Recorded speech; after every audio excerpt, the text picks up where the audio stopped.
Ayun, magandang araw po sa inyong lahat. Kamusta po kayo? So today, it is my pleasure and my delight, to review again another local brand, bagong release, pero yung brand hindi na po ito bago. Ikukwento ko po sa inyo kung paano ko sila nakilala.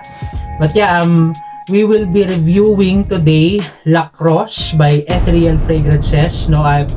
Bibigay natin yung details nito later, but before anything else, gusto ko pong i-share sa inyo, as always, yung scent of the day ko. My scent of the day is called Italian Leather by Memo Paris, This is leather, soft leather, hindi siya yung in your face na leather, This is soft leather. May tomato leaf, and may labdanum. Marami ang nagko-compare nitong Italian leather sa Iris Malikan ng Maison Crivelli, but yeah, there are similarities, pero if you compare them side by side, you would definitely notice yung differences. But ayun, bibigyan natin yan ng review, ng proper review, and let's go back sa La Crosse, by Ethereal Fragrances. So short story, paano ko nakilalang Ethereal Fragrances? So na-share ko na ng ilang beses, na nag-stop ako sa Perfumes 2018, and nag-try akong bumalik ng 2021, late 2021. And of course, bago sa akin ulit lahat to, bago ako nawala sa game. I don't know kung meron bang communities, apparently meron pala nung pagbalik ko 2021. So through Sir Greg Parilla, mas lumawak yung discovery. Pero I tried my best na mag-support ng local.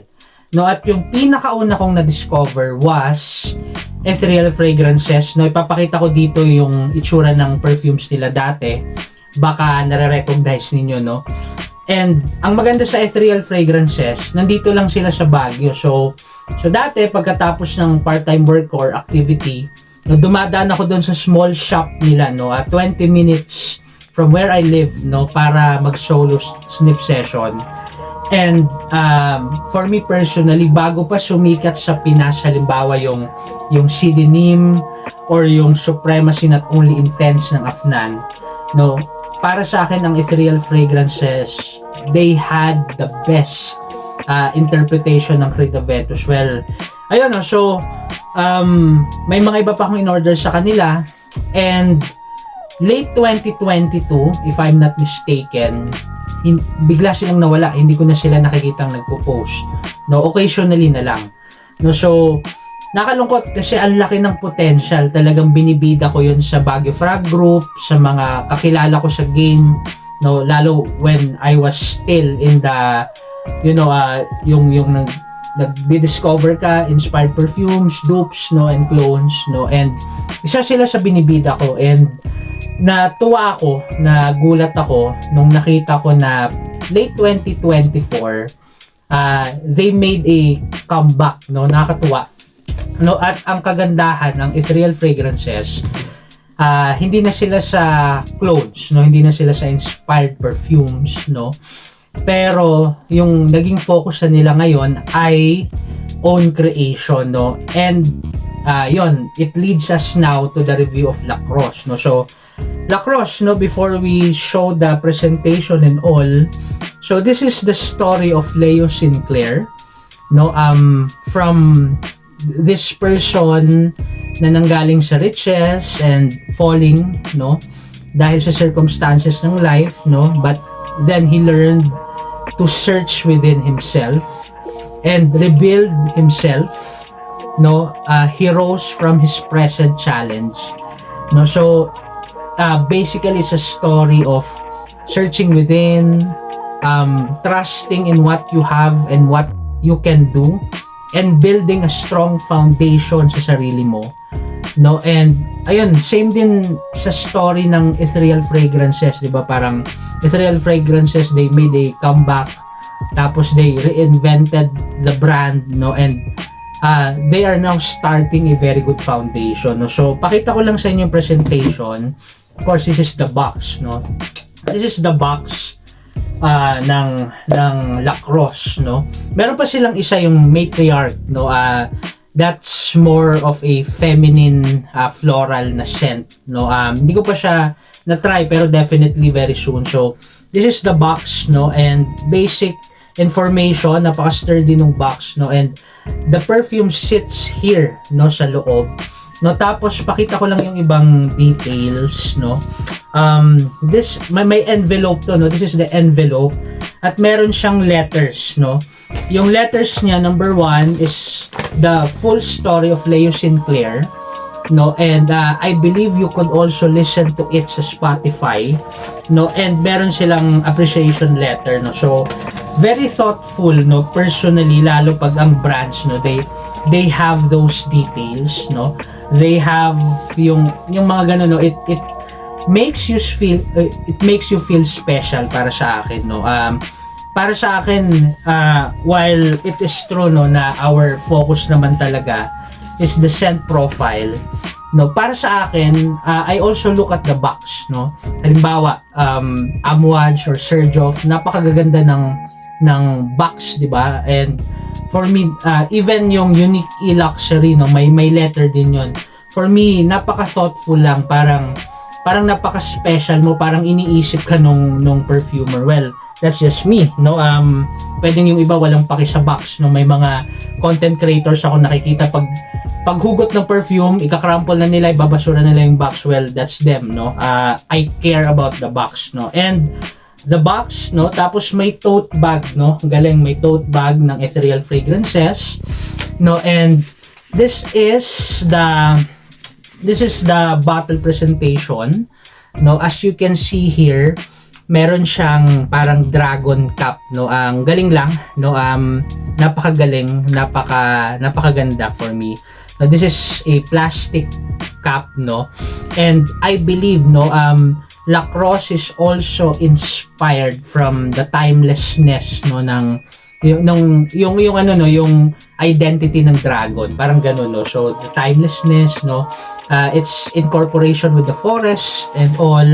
So yeah, this is 100 ml, no, EDP, no. And yeah, this is nakalagay dito kung kailan pinujuice, yung shelf life, and nakalagay handcrafted. So ayun, the presentation, the scent profile. Let's go to the scent profile of Lacrosse, no. And by the way, no, gusto ko lang pakita sa inyo, this is an atomized, yung atomizer niya, this is a pressurized rather na atomizer, no. And scent profile, basically it's a sweet and warm, spicy, woody, aromatic fragrance, no, na may freshness, no. It is oriental, no, in its nature, no. If you would put it in a general classification, this would fall under an oriental fragrance, no. And notes are benzoin, frankincense, bergamot, blood orange, pine, and cedar wood. So kamusta naman yung experience ko sa frag? Yung smell niya for me, well, I have tried this, no, wearing this.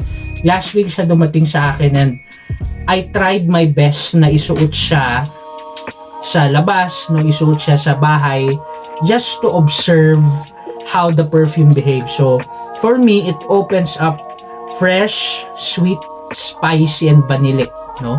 Kasi if you see the blurb, or if you see yung parang video nila, promotional video nila, isa doon sa binanggit nila was benzoin, no. So yung benzoin kasi, no, that's a woody, vanillic na note, no. So it has meron, ang alam ko, meron din siyang leather properties, but yeah, basically that's benzoin. Yung sweetness niya, it's a fruity kind ng sweetness, no. Para siyang fruity na note, no. Para siyang ripe na pineapple na may konting orange on a woody base, no. And after some time, lumalalim yung woodiness niya, yung earthiness niya, without losing yung sweetness. So all of this, no, nare-retain, all of this transitions while retaining the sweetness. So yung pagkalalim na yun, no, to a certain degree becomes like a bit leathery for me personally, na may nutty undertone. So para siyang I don't know if that's siguro a cedar effect, no, na para siyang amoy kahoy na may almond, parang gano'n, no, sa background lang naman, no, lalo pag aamuyin mo siya sa atomizer niya, sa sprayer niya.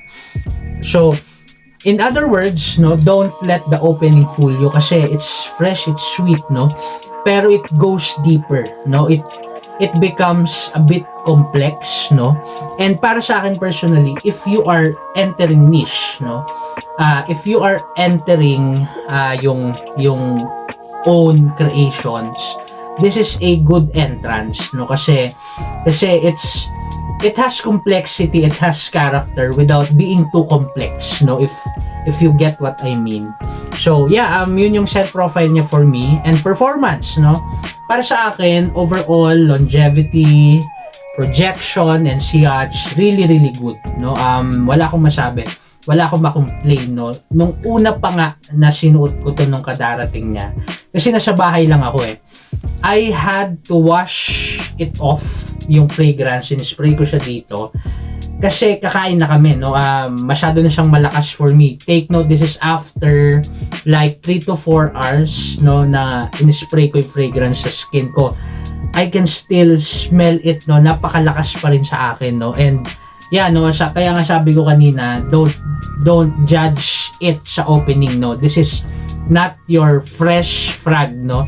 This is freshness and sweetness, but again, it goes complex a little bit, no. So yun, versatility, it can be worn sa mainit pero don't overspray, no. You could get away with it sa mainit, no, pero wag kayo mag-overspray, no, kasi magiging cloying siya dahil nga dun sa tamis, no. And para sa akin, mas maganda siya sa malamig, no. Mas okay siya sa malamig, no. Mas mafe-feel mo lalo yung base, no. Mas mafe-feel mo yung sinasabi kong may woody aspect, no, na may woody, leathery, nutty aspect of it. Mas mafe-feel mo siya sa malamig, no. Mas ma-appreciate mo siya. And the price, no. The price na nakalagay sa TikTok is 1,703 pesos. So you could check it out, no. I don't know if that's on promo, but yeah, i-check nyo na lang, no, sa TikTok. And siguro isa pang bagay, scent associations, no. Siguro isa sa challenge talaga, no, when you are trying to review a perfume, ang hirap mag-explain ng notes, ang hirap mag-explain ng personal experience mo. So siguro isa sa pinakamagandang way is to think of perfumes na medyo kalapit nito. Okay, so ito, take note guys, disclaimer, ito ay para sa akin lang, medyo kalapit. I'm not saying na this is a clone, this is a dupe, this is another interpretation of, hindi po, no. These are just scent associations na I could say na medyo naalala ko nung naamoy ko to, no, or while I was observing the frag. Isa po sa frag na naisip ko immediately was Stronger With You Intensely, no. Siguro because of the sweetness, kasi isa pa sa I would say na part nung fruity sweetness nung opening, no. When it goes to the base, no, medyo nagiging boozy siya, no. And as we know, no, kilalang Stronger With You Intensely ngayon, no, meron siyang suede sa base, no. And sabi ko kanina, meron siyang slightly leathery aspect. So yeah, siguro isa yun sa mga naalala ko. But again, take note guys, this is not a clone of that. Isa pa po ay Frustration ng Eldo or Eta Libre d'Orange, no. Frustration kasi for me, that's the nichified version of Stronger With You, no. May similarity sila, and this is like Frustration for me, pero sweeter. Kasi yung Frustration, it focuses more on the almond, no. So yun yung direction niya. This is on a woody base, no. Earthy, slightly leathery base, no. So yeah, and isa pa po na naisip ko lalo sa dry down, I have the dry down here. Medyo lang konting-konti, siguro yung register kasi sa akin pagkapasok ng leathery base, no, at saka yung deep na sweetness, no, para siyang medyo syrupy, no, and instantly iniisip ko ano ba yung naamoy ko na yon, no, and immediately naisip ko yung tobacco lore ng Dior, no, but of course that's tobacco, that's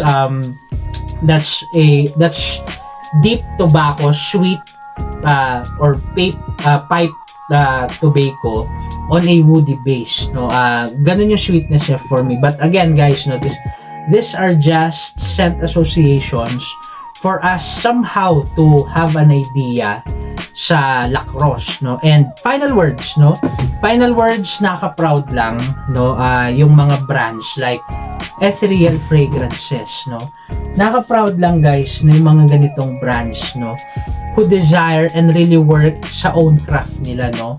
Itong owner nito, I believe nag-aral pa siya, no, hinone niya talaga yung craft niya, kaya siya nag-stop, no, for a time, no, at nakatuwa lang, no, nung bumalik sila, own creation na. Pakita ko lang sa inyo, no, meron po dito sa baba, no, I don't know if clear siya sa video, pero nakalagay po dyan, made in the Philippines. Nakaka-proud, no, ang bira kasi, ito guys, no, here's the thing, no, nabanggit ko na rin to dati.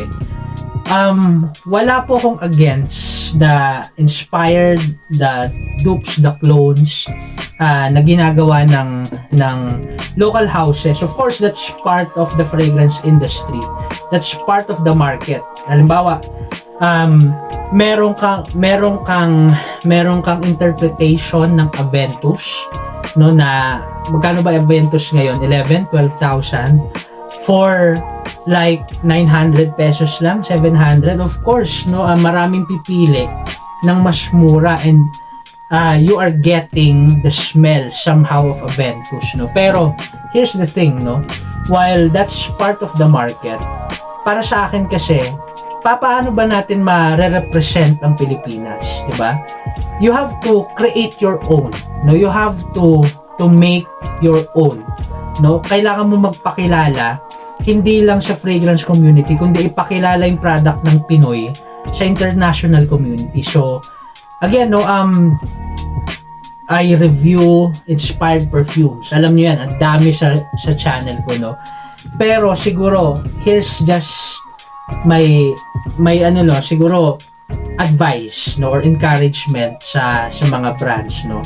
Siguro let us explore making our own, no, and learning, no, and honing our craft. Kasi kung kaya po natin yung mga international brands, no, yung Versace Eros, or ano ba yung sumisikat ngayon, Born in Roma Intense ng Valentino, or Ultra Male ng JPG, kung kaya po natin yon, no, imagine what you can do sa own na creation mo, no, what you can do personally, no, what you can do para i-represent yung Pilipinas. So yeah, that's just an encouragement, no, that's just me, no. I know na merong magdi-disagree sa akin, and that's fine, no. My goal lang siguro is really to support, to maximize our support and our representation of our local perfume. So yun lang guys, maraming salamat po, at shout out po sa Ethereal Fragrances. This is an amazing perfume, no. Hindi dahil I have this or para bulahin ng Ethereal, but yes, you have to try this out guys, no. You could contact them sa TikTok, you could contact them sa Blue App, sa Facebook, no. Ilalagay na lang natin yung links ng shop nila below. So yun lang guys, maraming salamat po at ingat po kayo.